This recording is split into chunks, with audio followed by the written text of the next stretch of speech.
South India shopping mall the wedding మంత్ర సరికొత్త wedding collection south India shopping mall. ఇప్పుడు journey Balu గారితో మీకు ఎందుకు జర్నీ అంత ఇదని అన్నారే, ఆ సినిమాకి నేనే మ్యూజిక్ చేయాల్సింది. నన్ను అరవింద్ గారు ఒక మాట అడిగారు, మీకు చిరంజీవి సినిమా కావాలా బాలు గారి కచేరీ కావాలా? నేను అన్నాను, సార్ యూఎస్ఏ సార్ ఎప్పుడో వీసా వచ్చేసింది, ఎప్పుడో వచ్చేసింది. నేను మరి అప్పుడు ఎన్ని 2 వీక్స్ 3 వీక్స్ లేదు సార్, 6 వీక్స్. అప్పుడు వెళ్తే 6 వీక్స్ 1.5 months, 6 వీకెండ్స్ అనమాట. వీకెండ్సే ఉంటాయి అక్కడ. అంటే యూఆర్ లూజింగ్, ఇలాగే ఇలా వేలు చూస్తూ అన్నారు, you're losing Chiranjeevi movie, Chiranjeevi గారి పిక్చర్, హీరో గారి పిక్చర్ మిస్ అవుతున్నారు. నాకు బాలువే ముఖ్యం సార్. అలాగనే సార్, మీ చిరంజీవి గారి పిక్చర్ ముఖ్యమో బాలు కచేరీ ముఖ్యం? నాకు బాలు కచేరీ ముఖ్యం సార్. ఆయన అలవాటు అయిపోయింది, నేను కనపడకపోతే ఆయన ఒకలాగా అయిపోతాడు, నేను వెళ్తాను సార్. అప్పుడు విద్యాసాగర్ గారిని ఎవరైనా ఫిక్స్ చేశారు. తర్వాత అప్పుడు పాటలకి నేను అన్నిటికి వెళ్ళాను. పాటలు దగ్గర నుంచి చేసినప్పుడు రాఘవేంద్రరావు గారు వచ్చి ఇది అడగలేదు మీరు. అప్పుడు బాలు అన్నాడు, రే నీకు బుద్ధి ఉందారా, నీకు ఒక పెద్ద సినిమా చిరంజీవి సినిమాను వదులుతావరా పిచ్చోడా, నాకు ఇవ్వలేదు కదరా చిరంజీవి మ్యూజిక్ ఛాన్స్, నీకు దొరికింది నువ్వు ఎలారా వదిలేస్తావు? అరవింద్ గారు చూడు ఎంత మంచివాడు చూడు, నువ్వు గుర్తు పెట్టుకొని నువ్వు గ్యాంగ్ లీడర్కి అంత బాగా పనిచేసావని నిన్ను పెడుతూ ఉంటే వాళ్ళ మంచితనాన్ని వదులుకున్నావే. లేదు, నేను ఎవరినైనా చూసుకుంటాను, లేకపోతే బేస్ గిటార్ అక్కర్లే, గిటార్ లేకుండా నేను ఉంటాను.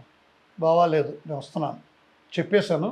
ఇప్పుడు వెళ్ళినా కూడా గెట్అవుట్ అంటారు నన్ను, వద్దురా నేను వెళ్తానని వెళ్ళిపోయాను. తర్వాత వచ్చిన తర్వాత అప్పుడు కూడా బాలసుబ్రహ్మణ్యం పాడేటప్పుడు ఈయన కంపోజింగ్ టైంలో నన్ను వెళ్ళమన్నారు, నేను వెళ్ళాను కంపోజింగ్. రాఘవేంద్ర గారు వచ్చారు, చిలుక క్షేమమ్మ తర తన్న తానన్న తా అని రాఘవేంద్ర వచ్చి రే బయట రాను అన్నాడు. నన్ను రాఘవేంద్ర గారు నన్ను రారా పోరా అంటారు ఆయన.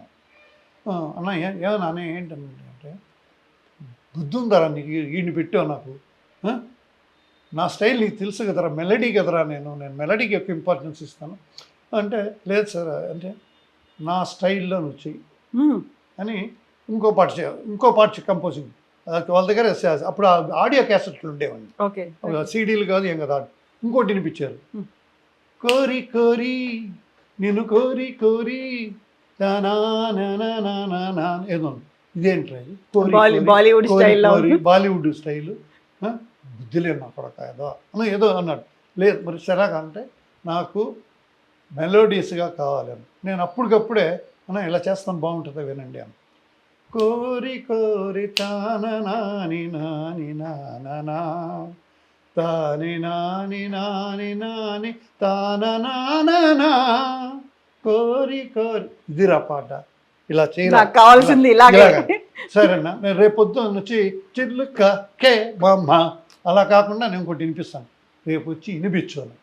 నెక్స్ట్ డే మళ్ళీ ఫోన్ చేసి ఆయనతో మాట్లాడి, చిల్లుక కే మమా తననా తననా తనన తనన తనన తనన, ఇదిరా. Very good, very good. ఎంత ఎంకరేజ్ చేసి అన్నయ్య రాఘవేంద్ర గారు చిరంజీవి గారికి ఎంత ఇష్టమో. నేను అనుకున్నా ఇది రికార్డింగ్ తర్వాత ఈ పాట ఉంటుంది అనుకోలేదండి నేను, ఎందుకంటే స్లో చరణాలు చూడండి, తననా నానా తననా నానా తననా నానా ఇంత స్లో.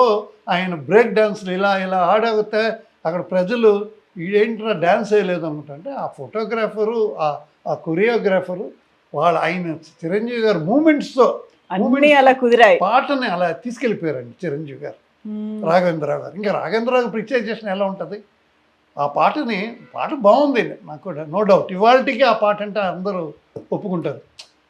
శాస్త్రి గారు రాశారు, ఆయన మిత్రమా ఏం బాగా చేసావు మిత్రమా, రిపేరు, నన్ను రిపేర్ మ్యూజిక్ డైరెక్టర్ అని పెట్టేవారండి. రిపేర్ మెకానిక్ అల్లుళ్ళలాగా మెకానిక్ మ్యూజిక్ డైరెక్టర్ నేను.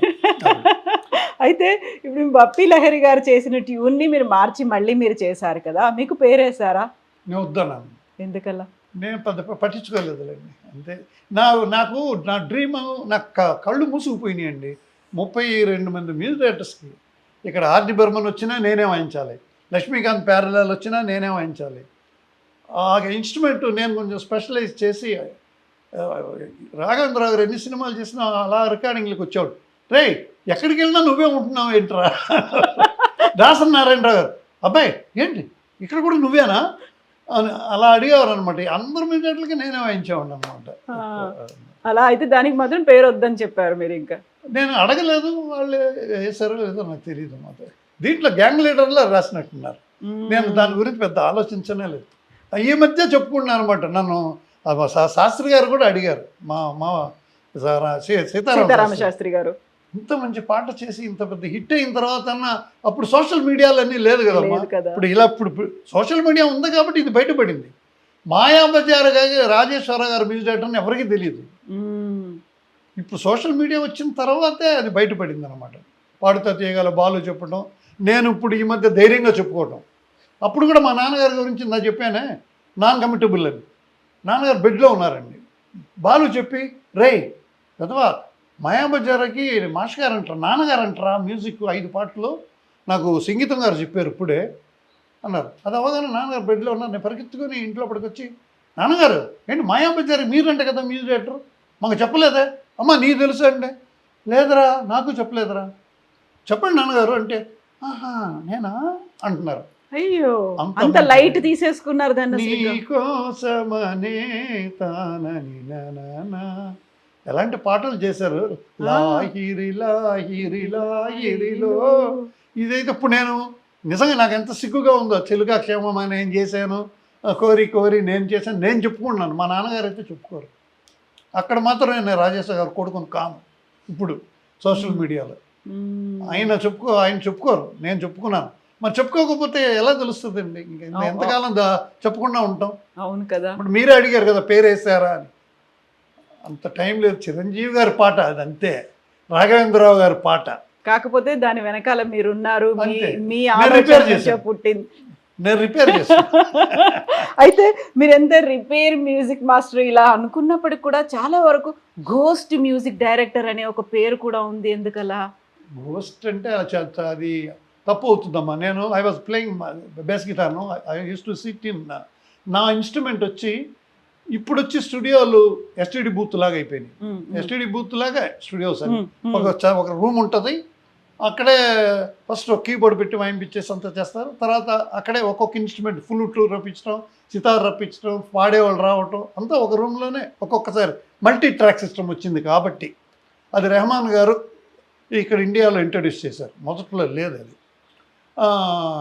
ఆయన అబ్రాడ్ వెళ్ళినప్పుడు చూసి ఆయన చేశారు. అప్పుడు వచ్చి పెద్ద షూటింగ్ ఫ్లోర్స్ ఉంటాయి చూడండి, అంత పెద్దది ఉంటుంది అనమాట స్టూడియో. ఒక 30 మంది వైలన్స్, సితారు, వీణ, ఒక 50 మంది 60 మంది. ప్రేమాభిషేకం అవన్నీ చేసినప్పుడు 60 మంది ఆర్కెస్ట్రా, 60 మంది. ఇప్పుడు ఎలా కూర్చుంటున్నారు? ఇప్పుడు ఒకరికొకరు మొహాలు కూడా చూసుకోవట్లేదు. ఒక ప్లేయర్ మిక్సింగ్ అంతే, అన్ని మిక్సింగ్సే. వాడు వస్తాడు, వాడు వాయించి వెళ్ళిపోతాడు.